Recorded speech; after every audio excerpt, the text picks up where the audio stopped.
Matius 21 ayat 28-31 perumpamaan tentang dua orang anak. Ayat 28, tetapi apakah pendapatmu tentang ini? Seorang mempunyai dua anak laki-laki, ia pergi kepada anaknya yang sulung dan berkata, "Anakku pergi dan bekerjalah hari ini dalam kebun anggur." Jawab anak itu, "Baik Bapa," tetapi ia tidak pergi. Ayat 30, lalu orang itu pergi kepada anak yang kedua dan berkata demikian juga. Dan anak itu menjawab, "Aku tidak mau." Tetapi kemudian ia menyesal, lalu pergi juga. Ayat 31, siapakah di antara kedua orang itu yang melakukan kehendak ayahnya? Jawab mereka, yang terakhir. Kata Yesus kepada mereka, "Aku berkata kepadamu, sesungguhnya pemungut-pemungut cukai dan perempuan-perempuan sundal akan mendahului kamu masuk dalam kerajaan Allah." Oke, shalom, selamat malam. Kita ketemu lagi di channel Pelita Kakiku, karena firman-Mu adalah pelita bagi kakiku dan terang bagi jalanku. Ayat yang barusan kita baca adalah perumpamaan yang Yesus berikan tentang seorang yang mempunyai dua orang anak laki-laki. Dan kalau kita perhatikan dalam firman Tuhan, ada dua perumpamaan yang Yesus berikan tentang satu orang yang mempunyai dua orang anak laki-laki ini. Perumpamaan yang pertama yang tentunya sudah sangat kita kenal, yaitu perumpamaan tentang anak yang hilang. Di sana juga digambarkan ada seorang ayah yang mempunyai dua orang anak laki-laki. Kemudian anak yang bungsu meminta kepada ayahnya harta warisan bagiannya dia, dan kemudian dia pergi berpesta pora dan menghabiskan harta itu. Sementara anak yang sulung tetap tinggal di rumah. Dan cerita lengkapnya saya yakin sekali Anda semua sudah sangat tahu. Dan saya sendiri sudah membuat videonya tentang perumpamaan anak sulung yang tidak hilang. Di sana saya menjelaskan tentang hal yang lain tentang yang anak sulungnya. Gitu ya. Itu perumpamaan yang pertama tentang seorang yang mempunyai dua orang anak laki-laki dalam firman Tuhan. Dan perumpamaan yang kedua yang barusan kita baca, di mana di sana dikatakan bahwa ada seorang yang mempunyai dua orang anak laki-laki, dan kemudian dia berkata kepada yang sulung, "Pergilah hari ini ke kebun anggur." Anak yang sulung langsung menjawab, "Baik Bapa." Tetapi kemudian dia tidak melakukannya. Dan si bapak tadi, orang ini kemudian ngomong hal yang sama kepada anak yang kedua. Anak yang kedua jelas-jelasan langsung menolak, "Aku tidak mau." Tetapi kemudian dia menyesal dan akhirnya dia pergi. Dan Yesus bertanya kepada orang-orang yang mendengar pada saat itu, ahli Farisi dan segala macam, "Menurut kalian siapa di antara mereka yang melakukan kehendak bapaknya?" Dan mereka menjawab yang terakhir, yaitu anak bungsu tadi yang pertama menolak, tetapi kemudian dia menyesal dan akhirnya pergi juga. Gitu ya. Dan dari sini ada sesuatu yang kita belajar tentang perumpamaan dua orang anak ini. Gitu ya. Yang pertama adalah bagaimana mereka masing-masing memberikan respon yang berbeda. Si anak sulung dengan memberikan respon yang dengan sangat baik, dia bilang, "Baik Bapak." Dan itu tentunya sesuatu hal yang sangat menyenangkan bapaknya. Itu tentu berbeda dengan si anak bungsu yang berkata, "Aku tidak mau." Dengan jelas-jelasan, dengan mentah-mentah dia menolak. Tetapi cerita tidak sampai di sana, karena si bapak kemudian, Yesus memberikan perumpamaan itu bahwa pada akhirnya anak sulung yang pertamanya berkata baik, tetapi dia malah tidak pergi. Ini berbeda dengan anak bungsu yang pertama menolak mentah-mentah, tapi kemudian dia menyesal dan akhirnya berangkat dan melakukan kehendak bapaknya. Dan dalam firman Tuhan dikatakan, yang melakukan kehendak bapaknya adalah yang terakhir, yaitu yang bungsu. Walaupun pertamanya dia menolak, walaupun dia pertamanya tidak mau, tapi kemudian dia menyesal dan akhirnya dia berangkat melakukan apa yang diperintahkan bapaknya. Gitu ya. Nah, perumpamaan ini cukup menarik karena di sini menjadi satu gambaran bahwa seringkali orang lebih memandang, lebih memperhatikan sesuatu respon yang nampak secara spontan, suatu respon yang nampak duluan. Sehingga sering digambarkan bahwa itu sesuatu yang menyenangkan. Tentunya kalau Anda dan saya yang menjadi bapak, gitu ya, pasti pertama kita akan langsung menganggap bahwa anak sulunglah yang baik. Karena dia langsung berkata bahwa baik Bapak, gitu ya. Seringkali kita menuntut suatu respon yang menyenangkan kita, gitu ya. Tetapi pada akhirnya semuanya akan nampak bahwa sebenarnya bukan respon awal yang penting, tapi yang penting adalah bagaimana terakhir dia menyadari dan akhirnya dia melakukan kehendak bapaknya. Gitu ya. Ada beberapa hal yang ingin saya perhatikan di sini sama-sama tentang perumpamaan dua orang anak laki-laki ini. Yang pertama tadi tentang respon awal, bahwa dalam firman Tuhan bukan yang penting bukan bagaimana kita meresponi sesuatu dengan cepat. Dalam firman Tuhan bukan bagaimana kita memberikan respon sesuatu yang menyenangkan orang, tetapi bagaimana kita bisa melakukannya dengan penuh pengertian, bagaimana kita bisa melakukannya dengan setia sampai akhirnya. Itu jauh lebih penting ketimbang respon pertama. Gitu ya. Ada orang yang saya pernah nonton sebuah video YouTube dari seorang hamba Tuhan yang dia berkata bahwa kalau orang yang penuh Roh Kudus, kalau orang yang dikuasai dengan Roh Kudus, pada saat ada sesuatu firman Tuhan yang membangkitkan selera, dia akan membangkitkan suatu semangat, dia akan langsung berkata amin tanpa harus disuruh lagi. Dia akan menaikkan satu pujian dengan sangat semangat karena ada Roh Allah di dalamnya. Dan seringkali orang meletakkan tolok ukur seseorang pada respon-respon yang nampak seperti itu. gitu ya. Dan Yesus memberikan gambaran bahwa bukan itu yang terpenting, itu tidak menjadi gambaran tentang seseorang. Contohnya tadi, anak sulung tadi berkata, iya Bapak, dia mau berangkat. Tetapi pada akhirnya dia tidak melakukan apa-apa. Bahkan anak bungsu yang pertamanya memberikan respon yang tidak menyenangkan, dia menolak, dia tidak terang-terangan tidak mau, pada akhirnya justru dialah yang melakukan kehendak Bapaknya. Dari sini kita ingin melihat yang pertama adalah, jangan hanya memperhatikan respon yang nampak yang muncul pertama, gitu ya. Seringkali apa yang muncul pertama menjadi sesuatu yang karena dorongan emosi, karena dibawa dengan satu suasana, tetapi yang lebih penting adalah bagaimana kita merenungkannya, bagaimana kita memutuskannya dengan suatu pengertian untuk meresponi sesuatu, gitu ya. Dan dalam firman Tuhan ada satu kejadian tentang murid Paulus. Dari sekian banyak orang-orang yang Paulus ajar, ada satu orang namanya Demas. Mungkin ada di antara Anda sekalian yang tahu Demas itu siapa, gitu ya. Dalam salah satu surat Paulus kepada jemaat di Filemon, Paulus pernah menuliskan kepada mereka bahwa Demas itu adalah teman sekerja Paulus. Kita akan lihat ayatnya ya. Itu ada dalam Filemon 1 ayat 24, dikatakan seperti ini. Dan dari Markus, Aristarkus, Demas, dan Lukas, teman-teman sekerjaku. Jadi Demas adalah teman sekerja Paulus. Berarti Anda bisa bayangkan bahwa Demas adalah salah satu murid Paulus dan mungkin juga menemani Paulus dalam pelayanan di beberapa tempat. Gitu ya. Jadi Anda bisa bayangkan inilah orang-orang yang melakukan pelayanan bersama-sama dengan Paulus dan mungkin juga mereka dididik oleh Paulus. Tetapi apa yang terjadi dengan satu pribadi yang namanya Demas ini, dari sekian murid Paulus, dari sekian rekan sekerja Paulus, ada satu orang Demas ini yang akhirnya kemudian dia berubah. Dan akhirnya kemudian menjadi satu pribadi yang malah meninggalkan Paulus dan lebih mencintai dunia. Gitu ya. Kita lihat ayatnya dalam 2 Timotius 4 ayat 10. Kita tahu bahwa 2 Timotius itu adalah surat Paulus yang dikirim terakhir. Itu paling terakhir Paulus kirimkan kepada anak rohaninya yaitu Timotius. Pada saat dia berada di penjara di Roma. Dan dalam 2 Timotius 4 ayat yang 10, Paulus bilang begini, karena Demas telah mencintai dunia ini dan meninggalkan aku. Ia telah berangkat ke Tesalonika, Kreskes telah pergi ke Galatia, dan Titus ke Dalmatia. Dan selanjutnya kalau kita baca, yang ada padaku tinggal Lukas. Gitu ya. Tadi di Filemon dibilang Lukas, Demas itu semua teman sekerjaku. Tetapi kemudian dalam 2 Timotius, dia bilang kepada Timotius bahwa Demas telah meninggalkan aku dan lebih mencintai dunia ini. Gitu ya. Nah, itulah yang terjadi dengan sesuatu yang orang bisa berubah. Respon awal tidak menjadi satu tolok ukur. Respon awal tidak menjadi satu ukuran tentang bagaimana seseorang mengikut Kristus. Kita tidak bisa melihat bahwa kalau seorang yang penuh Roh Kudus pada saat ada satu firman Tuhan terus dia diam saja, bukan berarti dia tidak mengerti, bukan berarti dia tidak meresponi suatu firman Tuhan. Bisa aja dia menaruh dan merenungkannya. Dan sampai saat yang tepat dia memberikan respon yang sesuai. Tidak usah tergesa-gesa dan memberikan respon-respon tertentu dan menganggap itu sebagai ukuran bagaimana seorang mengalami Tuhan atau mengalami jamahan Tuhan. Gitu ya. Dan tadi bentuknya, anak yang sulung tadi berkata, baik Bapak, tetapi dia tidak berangkat. Pelajaran yang pertama yang kita ambil dari sini adalah jangan memandang sesuatu dari respon awal. Bukan respon awal yang menentukan. Tapi lihat perjalanan sampai akhirnya. Lihat sesuatu yang dilakukan pada akhirnya.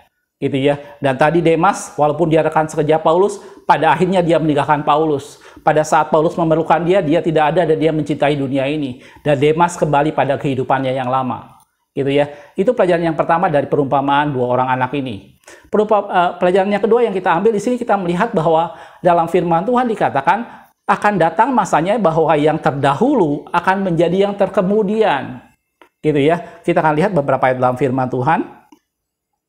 Dalam Matius 19 ayat 30 dikatakan seperti ini. Tetapi banyak orang yang terdahulu akan menjadi yang terakhir. Dan yang terakhir akan menjadi yang terdahulu. Gitu ya. Ini konteks ayat ini itu ada dalam cerita tentang upah mengikuti Yesus. Bagaimana ada orang yang karena mengikuti Yesus dia kehilangan keluarganya. Karena mengikuti Yesus dia kehilangan segala sesuatunya. Dan Allah katakan dia akan mendapat balasannya berkali-kali lipat. Dan kemudian Yesus menjelaskan bahwa di sana bahwa orang yang terdahulu akan menjadi yang terakhir. Dan orang yang terakhir akan menjadi yang terdahulu. Ada sesuatu yang berbeda, ada sesuatu yang berubah. Tidak semua sesuatu yang mulai duluan akan berakhir duluan. Kalau dalam dunia bisnis, biasanya, apalagi dalam industri atau factory gitu, ada istilah dikenal FIFO. First in, first out. Yang pertama masuk, dia yang pertama kali keluar. Itu dalam manajemen storage gitu ya. Dalam storage kan biasa diatur begitu. Tetapi dalam pelayanan gereja Tuhan bukan berarti yang paling pertama, yang terdahulu itu berarti pasti paling pertama. Tidak selalu. Bahkan dikatakan dalam firman Tuhan yang pertama malah dia akan menjadi yang terdahulu. Dikatakan seperti itu. Orang yang terdahulu malah akan menjadi yang terakhir. Dan itu terjadi pada gereja Tuhan, gitu ya. Tentunya masalah terakhir dan terdahulu di sini, ini bukan bicara soal masalah bagaimana seorang yang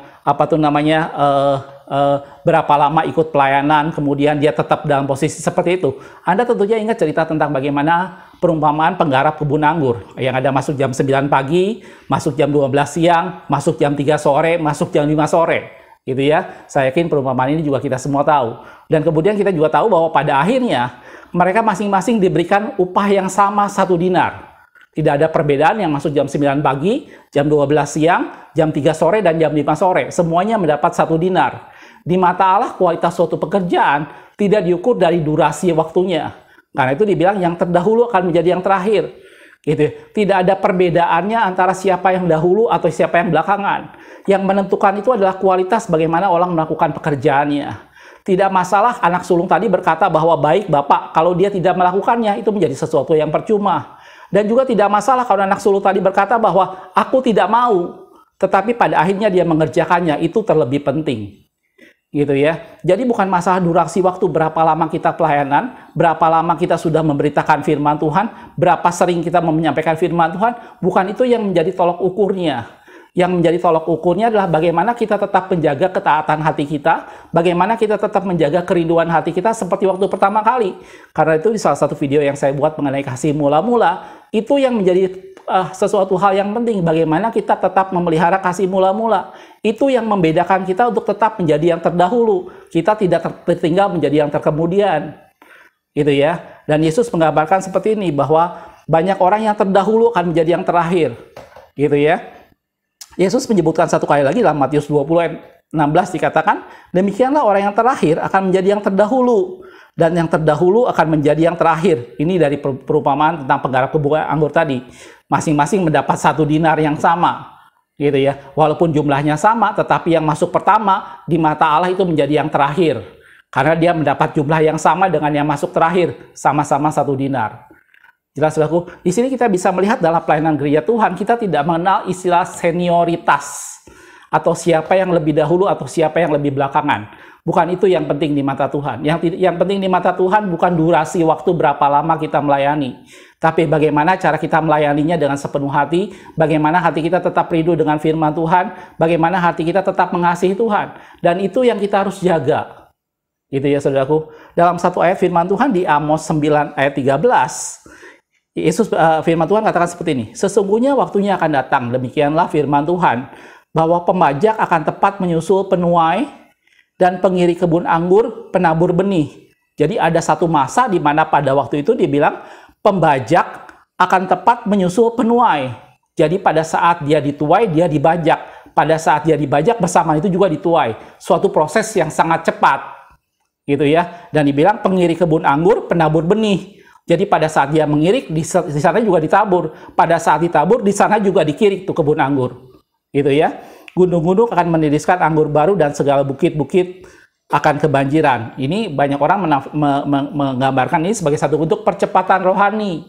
Menjelang akhir zaman banyak orang yang dipercepat rohaninya. Sehingga dibilang akan orang yang menyusul. Gitu ya. Dari kebun, apa sih namanya tadi? Dikatakan penabur benih, dia akan langsung pembajak akan menyusul penuai, gitu ya, menggambarkan suatu percepatan rohani. Tetapi hati-hati, saudaraku, di sini bukan bicara soal percepatan rohani dalam arti kata peningkatan secara jabatan. Bukan berarti, oh saya baru bertobat 2 bulan yang lalu, sekarang saya udah jadi pendeta muda, berarti saya mengalami percepatan rohani. Bukan itu, saudaraku.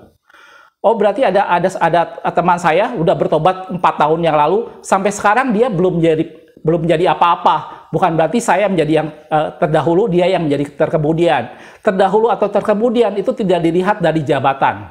Dan tidak dilihat dari pertumbuhan yang kita lihat secara fisik. Bagaimana dia asalnya jemaat biasa, sekarang menjadi seorang pekerja, atau seorang jadi pemberita firman Tuhan, dan kita melihat itu sebagai satu pertumbuhan. Tidak. Semuanya diukur dari cara kita, pengenalan kita kepada Allah. Semuanya diukur dari bagaimana ketaatan dan kerinduan kita. Itu yang membedakannya. Bagaimana Anda dan saya yang sudah melayani Tuhan berpuluh-puluh tahun, kita tetap punya kerinduan pada saat kita baca firman Tuhan seperti orang yang baru pertama kali bertobat. Itu maksud saya. Bagaimana pada saat kita berdoa dengan penuh kerinduan seperti orang yang baru pertama kali dengan cinta mula-mulanya. Itu yang saya maksudkan. Gitu. Beberapa lama ini pada waktu saya punya pengalaman mengajar beberapa anak sekolah. Kalau saya mau tanyakan sedikit kepada Anda, saudaraku, kira-kira menurut Anda, anak yang mana yang paling susah diajar? Anak yang bodoh atau anak yang merasa pintar? Gitu ya. Kalau kita berpikir mungkin anak bodoh itu lebih susah untuk diajar, tetapi sebenarnya tidak. Anak yang merasa pintar itu lebih susah. Karena apa? Karena dia merasa dengan cara belajarnya dia seperti itu, dengan pemikirannya dia seperti itu, dia toh bisa mendapatkan nilai yang baik. Sehingga pada saat dia diajar dan diberikan sesuatu yang baru, itu menjadi sesuatu yang sangat sulit. Karena dia sudah punya pemikiran, karena dia punya konsep, toh dengan cara yang saya lakukan, saya tetap dapat nilai bagus. Itu membuat lebih sulit. Gitu ya. Ketimbang anak yang memang tidak tahu apa-apa, dan dia menyerap semua yang kita terangkan. Gitu. Dan begitu juga dalam pelayanan gereja Tuhan. Seringkali orang-orang yang sudah senior, orang-orang yang sudah lama dalam pelayanan, itu seringkali lebih susah untuk bertobat ketimbang orang yang di luar Tuhan. Gitu ya. Kalau saya mau pertanyakan secara ekstrim, saudaraku, Anda lebih mudah menginjili pendeta atau lebih mudah menginjili seorang penjahat? Mungkin kalau kita berpikir, saya lebih mudah dong menginjili penjahat. Pada kenyataannya tidak, saudaraku. Kita kan lebih sulit untuk menginjili seorang pendeta, gitu ya. Kenapa? Pada saat kita ngomongin satu ayat, mungkin dia bisa menjawab itu dengan ribuan ayat karena dia sudah lebih tahu dari kita, gitu.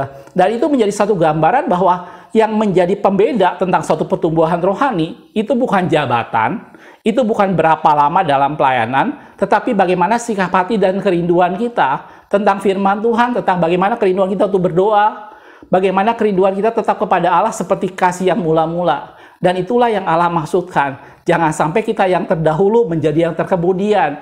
Jaga hati kita dengan motivasi yang baik. Jaga hati kita dengan tetap kerinduan kepada Allah. Jaga hati kita dengan tetap kasih yang mula-mula.